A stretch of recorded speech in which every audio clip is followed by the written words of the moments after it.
to NFL DraftKings. We got some good games this week. A lot of the high-flying offenses play at the 1 o'clock slate, but definitely some games we're going to be looking at here. So we're going to go position by position for you guys, give you guys some top dogs that you need to play and some value plays here. Yeah, let's start with quarterbacks. There's a lot of options this week. There's a lot of options. Like most weeks, we're going to go through the top dogs, who we like at the top, mid-range, and then any bargains at the bottom. This week, though, I will say right off the bat, when I've been messing around with my lineups, by far I'm leaning heavy towards those mid guys. There's 4 or 5 names in the mid that I think are the plays of the week, must plays that you're getting the best lineups with. So let's start. Really, a top by himself, we have Kyler Murray. I'm not going to tell you not to play Kyler Murray if you think he's gonna go off. He's got a great game against Minnesota. Obviously, he's shown last week where his floor and ceiling is. He's a guy. He's got a high-powered offense. They look great. He's got weapons everywhere. He's very capable of rushing. Adding to that, I easily could see him having a 3-touchdown game minimum, 250, 300 yards passing, and adding 40, 50 yards on the ground. So, great play. Personally, I'm not paying up for the 8,200 because I have some guys that I will talk about a little bit lower. Also, I like Russell Wilson at 7,500. I think he's going to light up Tennessee just like Murray did last week. Very similar style, very similar game. He's got all the offensive weapons. I expect him to throw 3 touchdowns, expect him to get 50 yards on the ground, no problem. So Wilson is a great play. I'm going to skip Josh Allen. I don't think Josh Allen's going to have a bad game, but I think Miami still has a stiff, good defense. I don't love him. I think he's going to have a good game. I'm not paying 7,200 when I can get some guys that we'll talk about in a second a little bit cheaper. Yeah, I'm going to probably fade the top of the board here for quarterbacks. They're going to have good games. You can't go wrong with Murray or Wilson. I don't see him having that much more upside than some of these guys we're about to get into. And the first one is my quarterback of the week, and he's 6,900, Tom Brady. Look, the biggest concern in this game is that they get ahead so big that they shut it down on offense. They might even take him out of this game. The way Arians coaches, the way Tom Brady's on a mission this year, I don't see it happening until they score 45 points.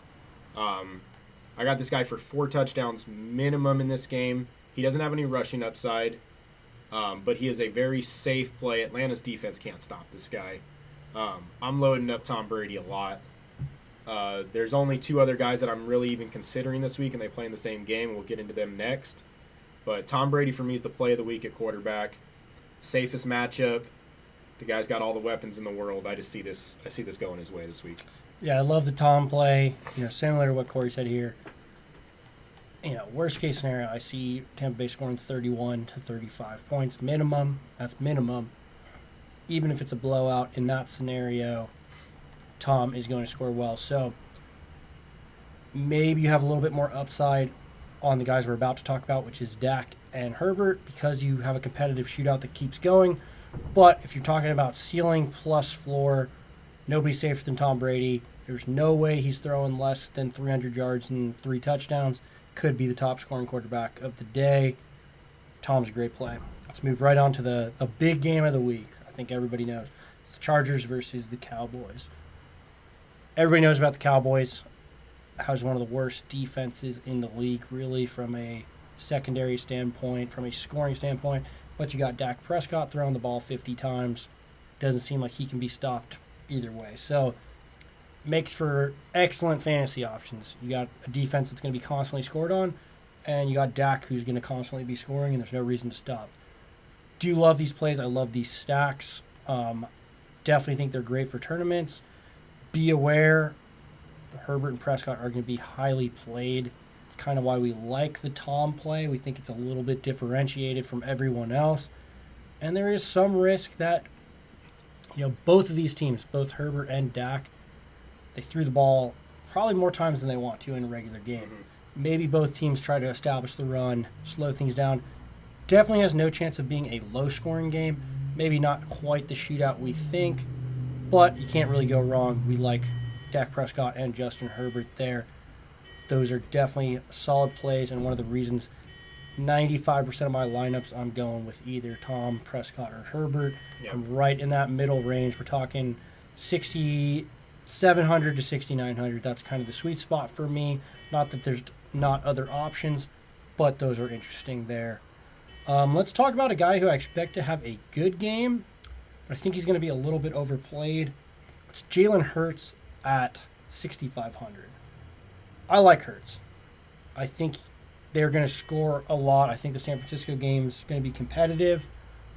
I just can't wrap my head around paying $6,500 for Hurts when you can pay $200 more, get Herbert, $300 more for Dak, $400 more for Tom Brady. From a safety standpoint, even from an upside standpoint, I personally can't justify me paying for Hurts, especially when I think he's going to be highly paid. It's not going to be a differentiated quarterback. Yeah, Hurts is going to have a good game. He runs a lot at home.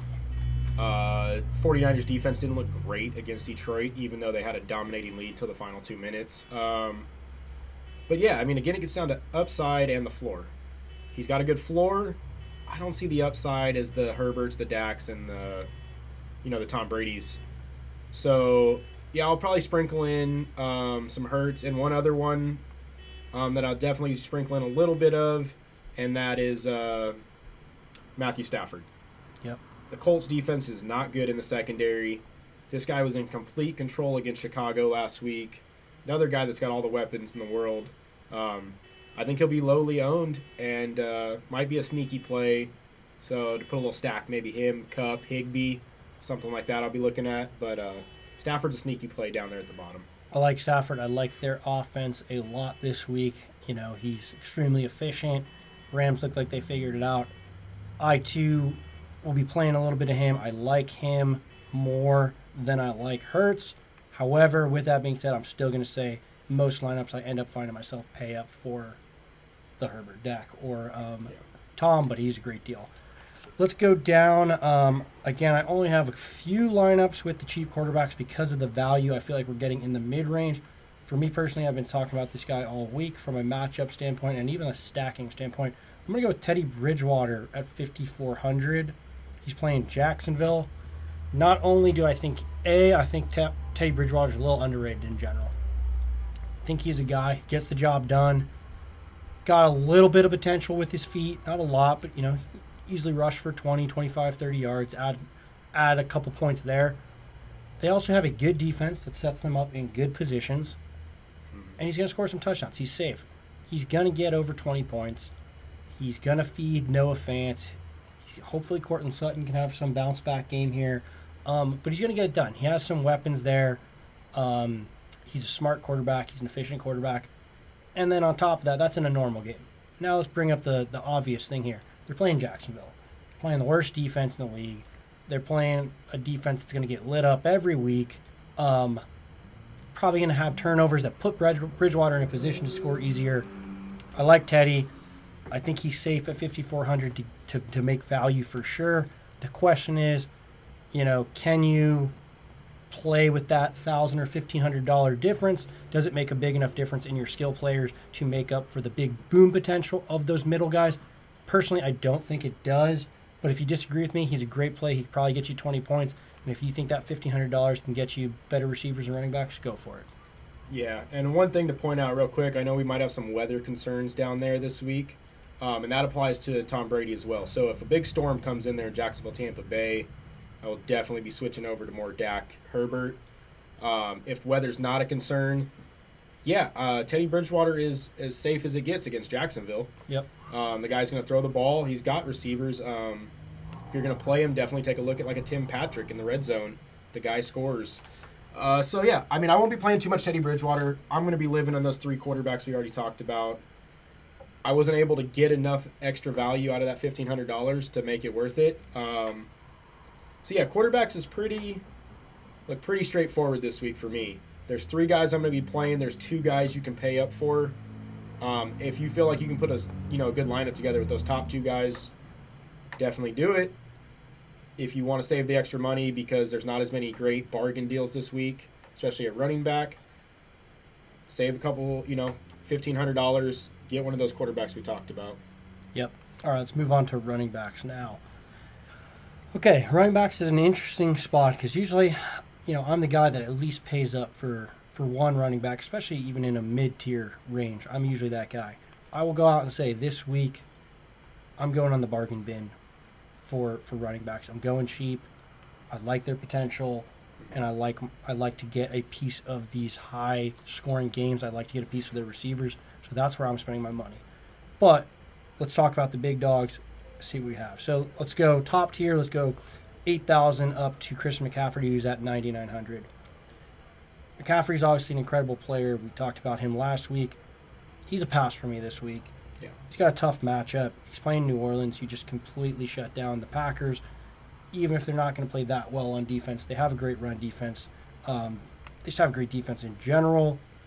McCaffrey at 9,900 is, we're talking about $1,100 more than, the most expensive receiver. Maybe even more than that. Let's see who the most expensive receiver is.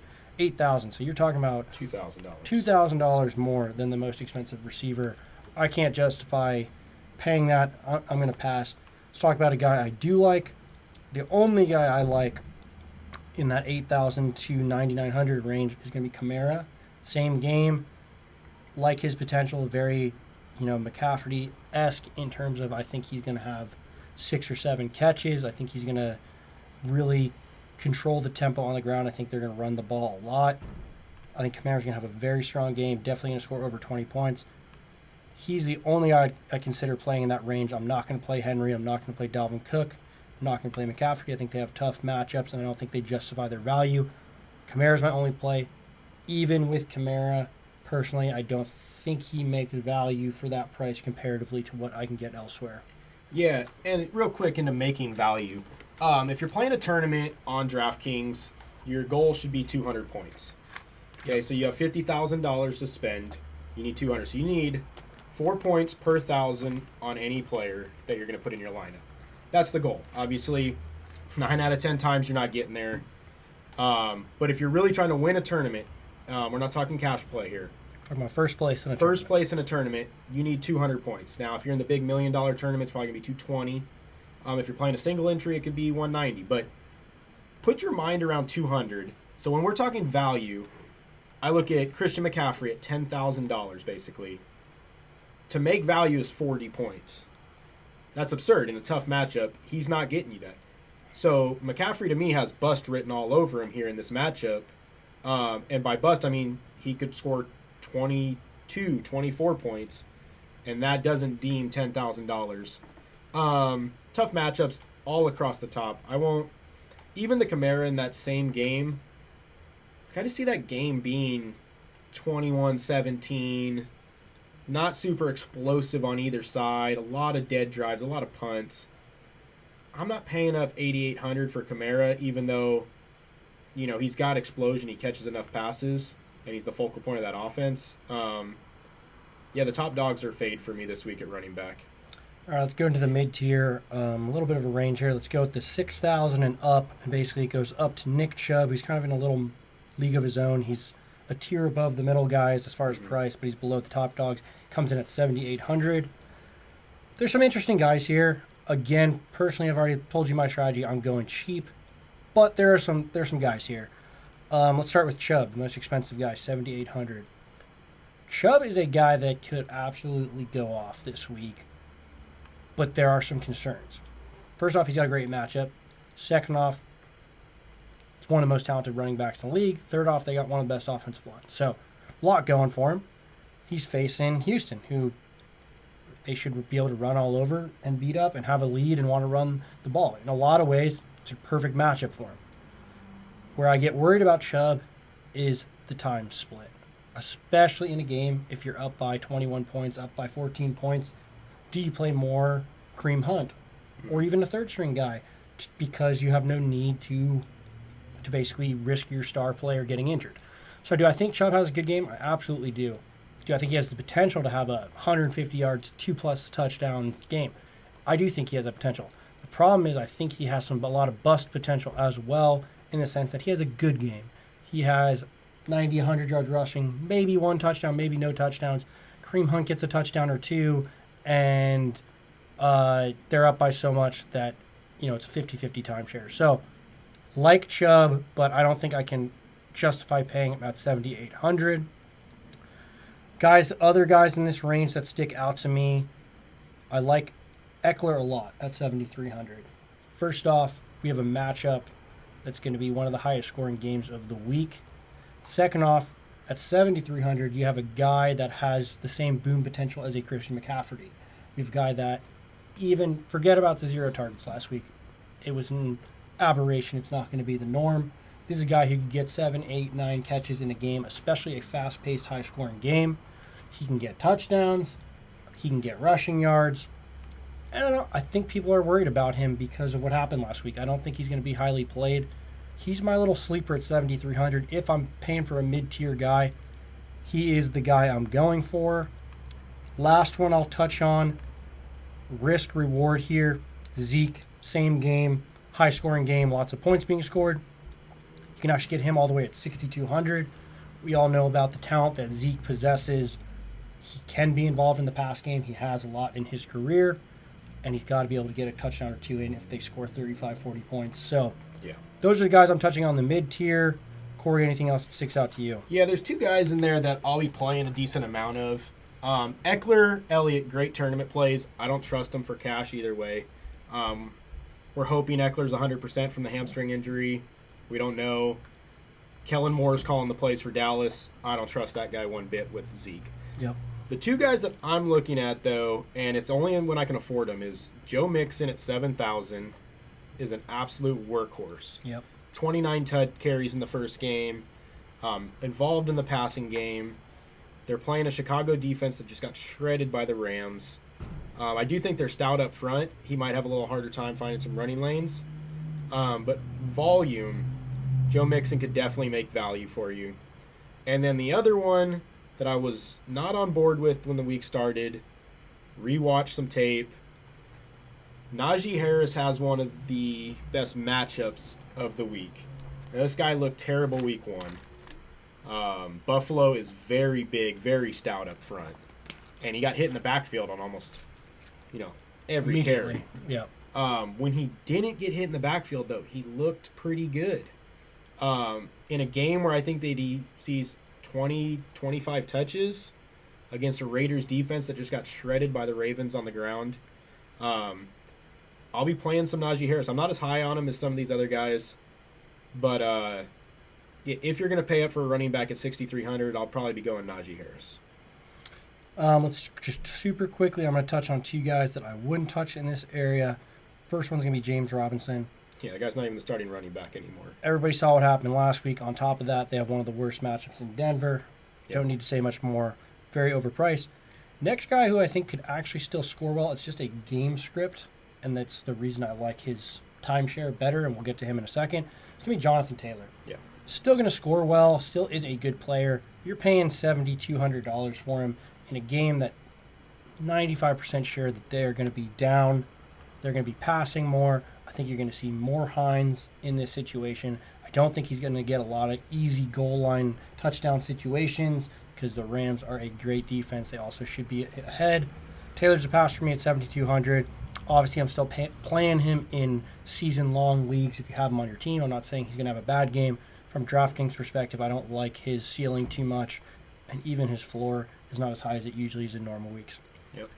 All right, let's scroll down into the 5,000s. There's really not much here. Now, I'll say there's maybe 2 guys we can point out here as highlights, possibly playing. And the one for me is Damian Harris. Yep. New England playing the Jets. They're coming off a very tough matchup against Miami. He ran the ball 23 times, I believe, for over 100 yards in that game. He looked good. He had the big fumble at the end, and that is the ultimate question mark when you're on a Bill Belichick offense. Yep. Do you get put in the doghouse for losing the game? Yep.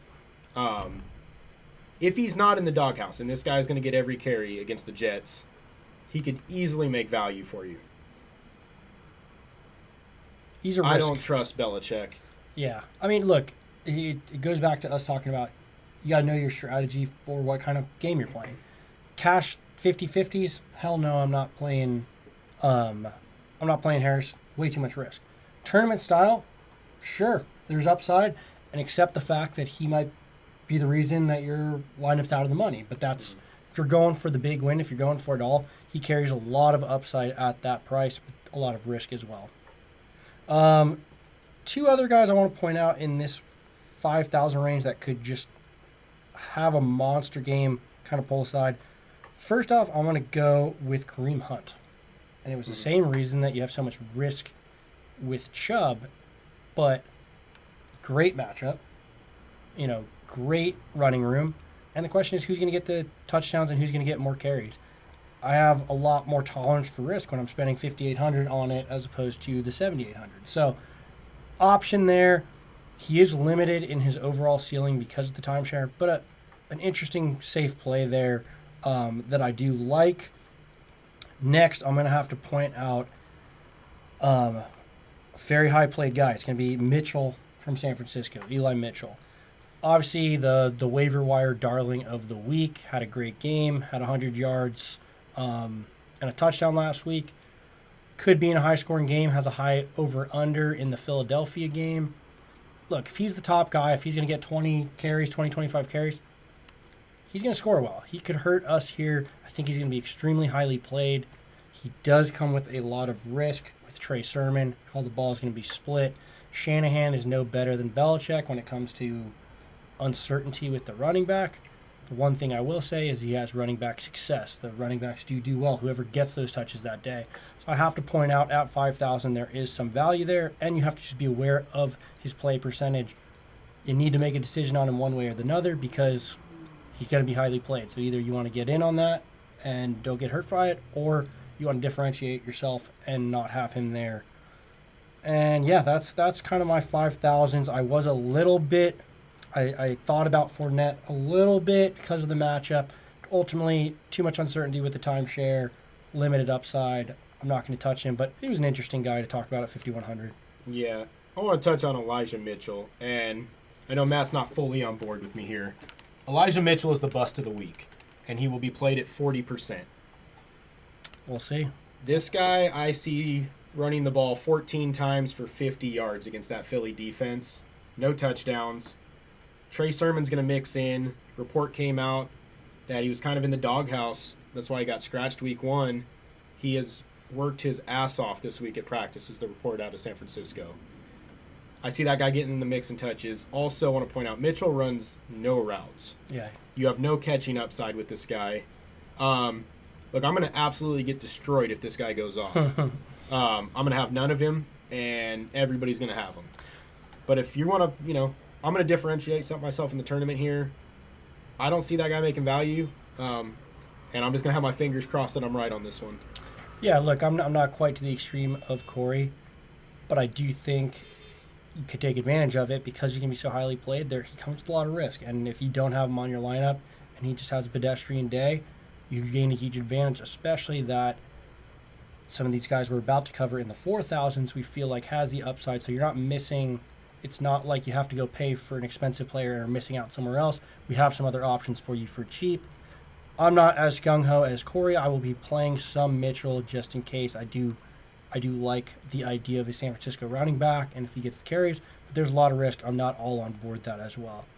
All right, so let's go into the 4,000s here, and this is where we're living this week. This is where I see the value. So let me start off just with the two guys that me and Corey are plays of the week for us. First one is going to be Chase Edmonds.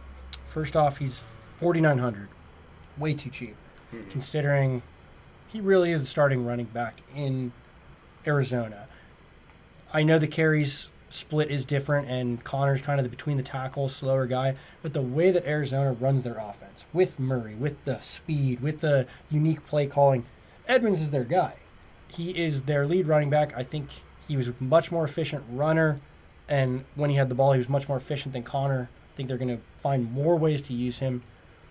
Also, I just think he's going to make enough catches with the Minnesota game alone to make value. I expect him to get in the end zone. At 4,900, there's no doubt in my mind that he has a great floor and ceiling. He's going to be scoring, 14, 15 points on a bad day and 20 to 25 on a good day. Love the play.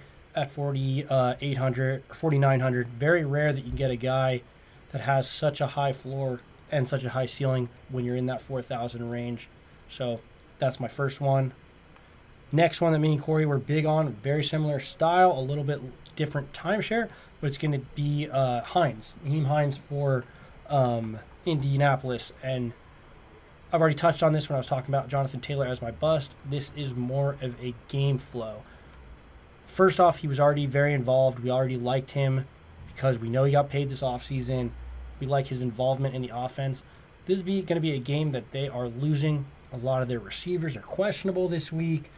They are going to need to move the ball down the field. They're not going to be able to run the ball 3-4 yards at a time. They're going to need to move the ball. Hines is a guy they're going to design throws to. I expect him to easily get the same amount of catches or more that he did last week, which is in that 6-7 range.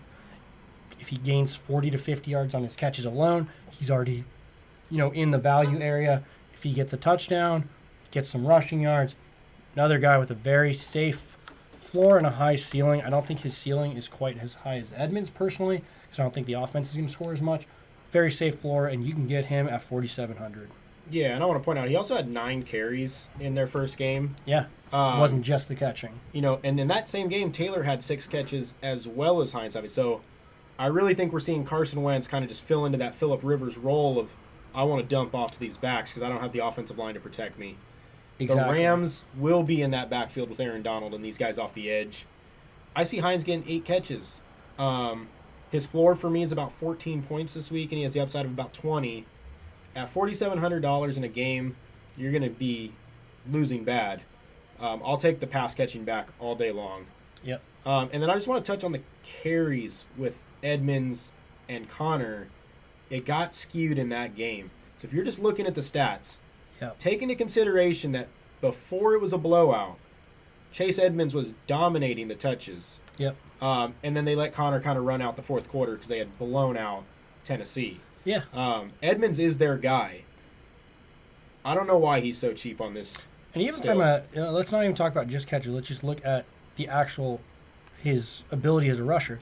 He rushed 12 times for 63 yards, averaging 5.3 yards per carry. Yeah. It's great. So, like Edmonds, one more guy I want to touch on in this area.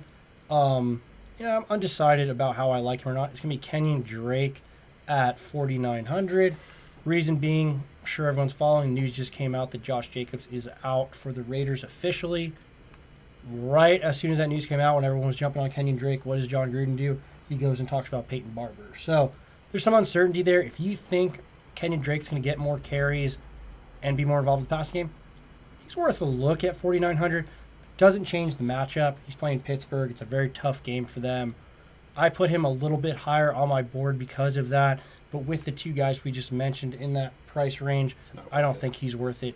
And even I probably would rather take a risk on Mitchell, even if I'm going for a third guy in that flex area at that price point. But worth the mention if you have a different feeling there. Yeah, I want to point out, too, we'll be looking at a lot of Edmonds and Hines, and I'll be having a lot of 4 wide receiver sets on this slate. Yep. There's a lot of value here at receiver, and there's a lot of guys you want to get a piece of. So let's move into that. Receivers. Again, I'm kind of fading the top dogs here. Yeah, this isn't the week to play top heavy. But let's just go through them. I'll just run through the names and kind of.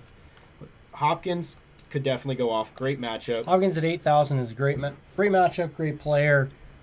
For me, just like you just said, though, I got some guys at 6,500, 7,000 that I have scoring very similar points. Yeah. Diggs, terrible matchup. Yeah. Look, told you to fade him last week with Allen, and it's the same thing here again. Now, they can get on track after they get through these defenses, but Miami's defense is no joke. Diggs is going to get 14, 15 targets, probably end up with 7 to 9 catches, but I just don't see him making that 7,700 tag. Yep. All right, next one. DK Metcalf, $7,600. He's interested in me, I will admit. Obviously, Lockett got a little bit of the bigger game last week, but I expect Seattle to have a huge game again on Tennessee. Their secondary is terrible, and I think this is the game where Metcalf's physical size and ability make him the one on an offense that's going to score. If I'm paying up, that's where I'm looking, right at 7,600, for Metcalf. He's the guy I'd pay for, probably even over Hopkins. Not that I think Hopkins does have a good matchup. I just expect Seattle to be a little bit higher scoring than Arizona this week. I like Metcalf a little bit more. Ridley, I'm a pass on. I think you've already heard my rant on Atlanta from earlier this week. Maybe later in the year when they have easier matchups, I'll be back on Ridley, but I think Tampa Bay is going to absolutely destroy them. I think it is a rough matchup. I think Matt Ryan's going to have no time. Ridley's going to have a pedestrian game. He might score 10 to 12 points, but definitely not paying $7,500 for him. Yeah, next we got Jefferson. Tough matchup. Arizona's defense, very underrated week one. Like, if you didn't watch them, they absolutely get after the quarterback. Kirk Cousins had a hard time with Cincinnati. Yep. This Arizona defense is going to be problems. Also, Adam Thielen, who's right here below him, 2 players down, is the red zone guy for them. I got a hard time paying up for Jefferson right now until he proves that he's, Cousins looking his way when it matters. Yeah, I agree. So that's kind of our top guys. The last 2 guys in the top bracket would be Locke, Thielen, very similar to the 2 we just talked about. Thielen's too expensive considering there's still the time split with Justin Jefferson. Lockett, even coming off the big game, I think this is DK Metcalf's game. Not that Lockett's going to have a bad game, but I was hoping he'd be cheaper. All right, let's go to the mid-tier guys. There's a lot of guys I like here. We're going to talk about a price range from about $6,400. We're starting with CeeDee Lamb, going up to $7,000 with Keenan Allen. Both those guys. Both those guys are huge. Yeah, let's talk about just playing the game. This is where you want to get involved in the game, which is the Chargers-Dallas game. Yeah. There's going to be a lot of passing. There's going to be a lot of scoring. Keenan Allen's our first guy, $7,000. My big board, I probably have Keenan Allen at either 2 or 3 as the overall wide receiver this week. We all know about Dallas' secondary. Keenan Allen is a machine with Herbert. We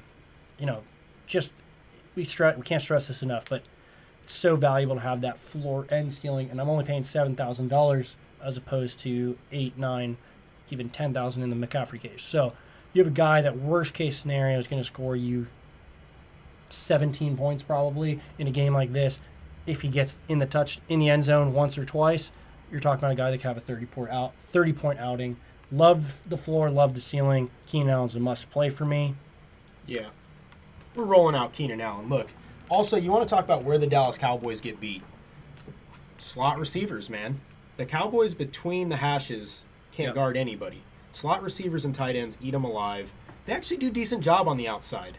I know a lot of people be playing Mike Williams, and we'll get into him later. He's a little farther down there, but that's not the guy I'm going with this week. Keenan Allen will have a 10-catch game. Yep. You get a touchdown. Look, you're at 30. Worst case scenario is 20, 22. I'll be loading up Keenan Allen all day. Next, guys, this is the big debate that happened in the draft during your season longs. Similar debate this week, unless you want to play them both, which is Amari Cooper and CeeDee Lamb. Similarly priced, both great deals. You got Amari Cooper at $6,800, CeeDee Lamb at $6,400. Both had great first games. Amari Cooper obviously a little bit outshined CeeDee Lamb on the catches yardage, but they both had great games. Personally, I'm going with Amari Cooper. I'm sticking with my guy that I said pre-draft what I thought was the true number 1 there. The targets kind of tell me that he still is the number 1 there. I'm going with Cooper at $6,800, but I love both of them. Some lineups, especially if I'm going to have Dak starting, I'm going to play both of these guys. If I can only have one, I'm personally going Cooper, but there's preference. If you feel differently, if you feel like CeeDee's the guy, play him. Both make value here. Both are great. I think Cooper has a little bit more boom for me. He's going to be the majority of my lineups. Yeah. Next, we have Debo on there, and I'm going to be kind of fading that guy. I think they do work Ayuk back in this week. Not the greatest of matchups and shootouts. So I won't be playing too much Debo, especially the guy right below him. And if you're playing Brady, you got to look at Godwin. 14 targets. The guy's, the number 1 receiver on the outside at this point. Yep. Obviously, you could get burned. There's Antonio Brown. There's Rob Gronkowski. There's Mike Evans. There's Leonard Fournette out the backfield. Yeah. Godwin is his go-to guy, though, still. And in a blowout game, he's definitely going to get one of these. Yeah, you know what? First off, I think there's going to be enough points to go around. Second off, we were talking about this isn't a shot at Mike Evans, and I think people overreacted to week 1. But with that being said, when you look at Tom Brady and you look at his style throughout his whole career, he's a quick release guy. and he likes throwing to guys that are precise route runners, that are quick, get open quickly. So it's like, on the year, I really do like Godwin and Antonio Brown more than I like Evans, because Tom's not really. Mike Evans he is a good route runner. He's a big physical specimen, but he's great at going up for 50-50 balls and being a deep threat. And it doesn't mean Tom's not throwing that. Tom is just such an efficient, smart quarterback. He goes for the easy wins, and he goes for the guys that are open. I feel like these two guys are going to be open more often than Mike Evans is. So I love Godwin. I think he is the number one there. 6,600 is a great price. Back to your Deebo Samuel. I don't think Samuel's going to have a bad game. There's just too much talent right in this price range to really spend on Samuel. Deontay Johnson, real quick. Good matchup. Won't be playing. I don't like Pittsburgh's passing game. I don't like the game in general. I don't think there's going to be enough points scored. Yeah, we got Landry. No, don't like it. Julio, don't love it. He's in the doghouse already with the coach. Yep. Allen Robinson, we hate just in general. Mike Evans, we just talked about it. Look, great matchup. Could definitely go off, but he's not the Tampa Bay guy I'm going with. Yeah, I will say this. We're not playing him. He's not the guy I'm stacking. From a differentiation standpoint, if you think he's the guy that's going to somehow be the game where he gets 2 or 3 touchdowns, I bet you he will be the least played Tampa Bay guy. Could get you huge win in the tournament if you feel that way. I don't feel that way. I'm not going to play him big. Interesting to see the play ratios, though. All right, now we're getting into some guys, and you got to make some decisions here. Mike Williams, 6,100, the game. Yep. You know, we've talked about it a bunch of times. He's on the outside. He only saw one less target than Keenan Allen last week. Yep. I don't love the outside receivers against Dallas. I think a lot of people are going to be on him. Personally, I'll be playing him a little less, I think, than everybody else. Yeah, I agree with you. I think he's going to have a good game, fair game. I'm a big Chargers fan. I've watched enough of Mike Williams. He's a talented guy. He does this frequently, though. He has a big game. Everybody says, finally, he is the guy we drafted at number 7 or 8 overall, and then he fades away again. And that's what I see. He's a big play threat. He does a lot for the offense, and he's going to still have a good game. He's not a guy I'm trusting to pay $6,100 for when I can pay $7,000 for Keenan Allen, who's so much safer, has such a higher floor and ceiling for me. And you can go $100 cheaper than Mike Williams and get Cooper Kupp or Antonio Brown. I like both those guys significantly better. Antonio Brown's obviously in the other game in the offense that we like. I've been one of the biggest Antonio Brown guys all year, saying how much of a steal he was. I like Antonio Brown at 6,000. I think in this range, though, Kupp is the play at 6,000. He is probably the number one receiver for the Rams. We've already talked about we like that offense. We like them scoring this week. Really safe floor because he's a PPR machine. He's going to get 6, 7, 8 catches. Probably going to get in the end zone. Probably going to have good yardage numbers. He's clearly Stafford's favorite guy. We love Cooper Kupp this week. Yeah. And in a lot of matchups, we're playing Cooper Kupp and Antonio Brown there. Yeah, fire him up. Now, we're going to roll off some no's here for you guys. DJ Moore's a no for me. Robbie Anderson's a no. Robert Woods, good matchup, but I think Kupp's the guy, so that's a no. Juju, no. Shark, no. Claypool, Parker, Ayuk, Higgins. Nope. Now we get into somebody.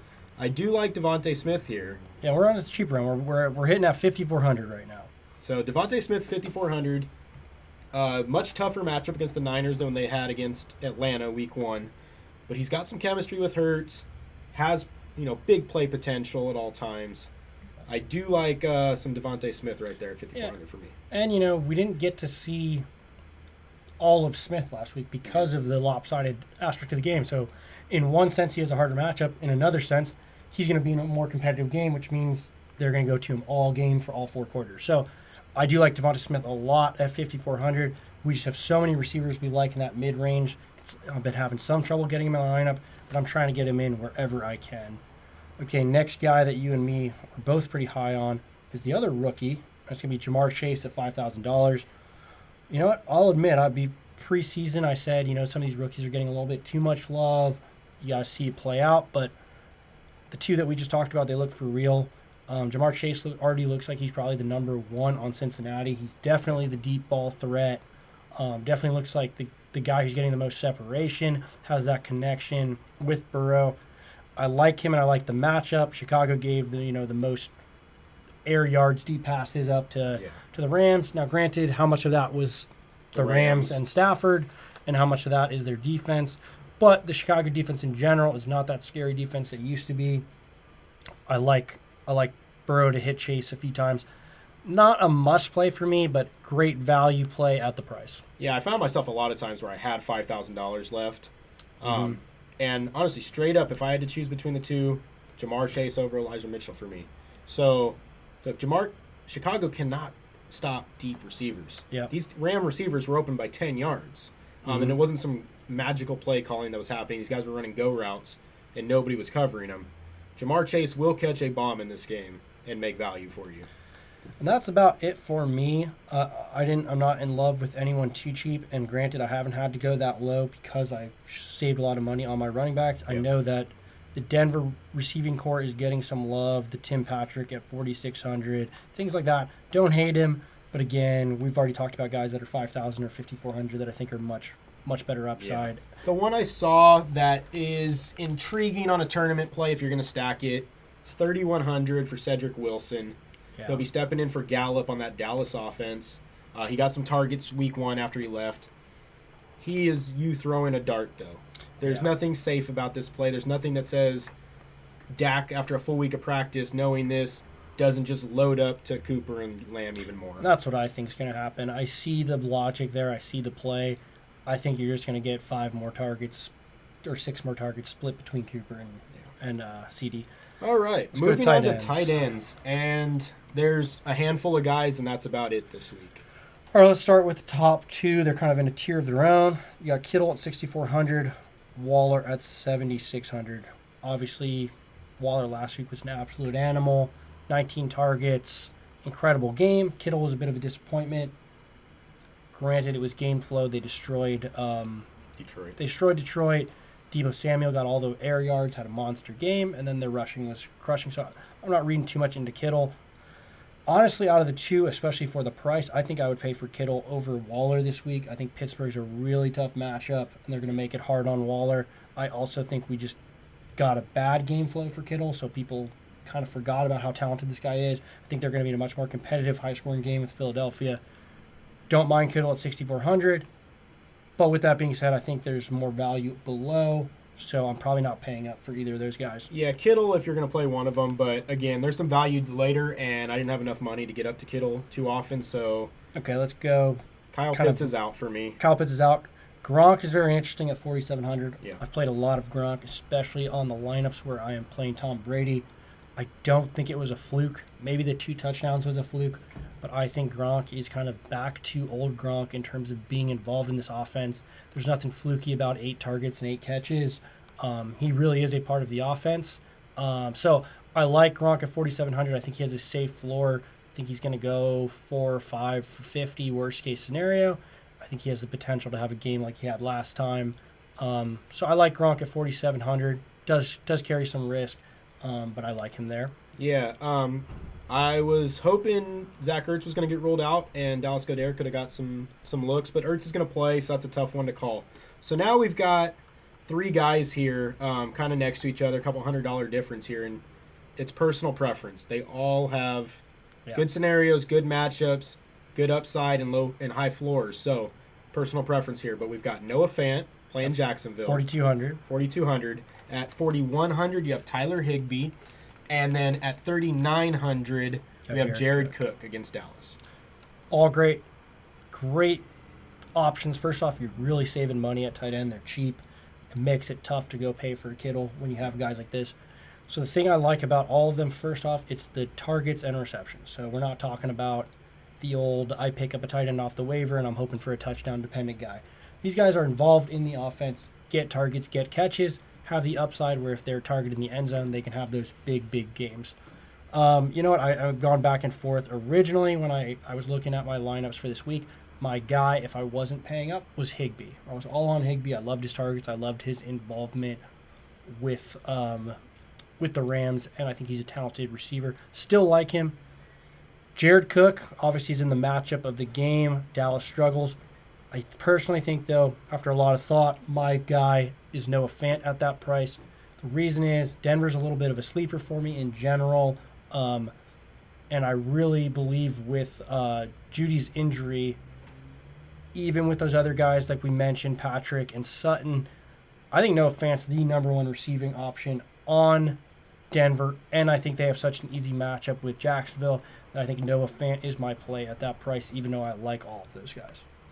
For me, it's going to be Jared Cook. And we can't talk enough. Dallas gets beat by tight ends. I see this guy getting a touchdown. Great matchup. He got the targets. So it's Jared Cook for me, Fant 2, and then probably Higbee 3, even though Higbee's on the best offense of the 3. Yeah, There's just enough weapons there. You could get burned. The other 2 are safe. exactly. One more we want to point out, and this is super cheap, and this is a flyer. I didn't notice it until probably about 24 hours ago when I was really diving through some route run numbers, and it's O'Shaughnessy for Jacksonville. Okay, tough matchup against that Denver defense, but I will say this guy had 8 targets, 6 receptions at $2,700.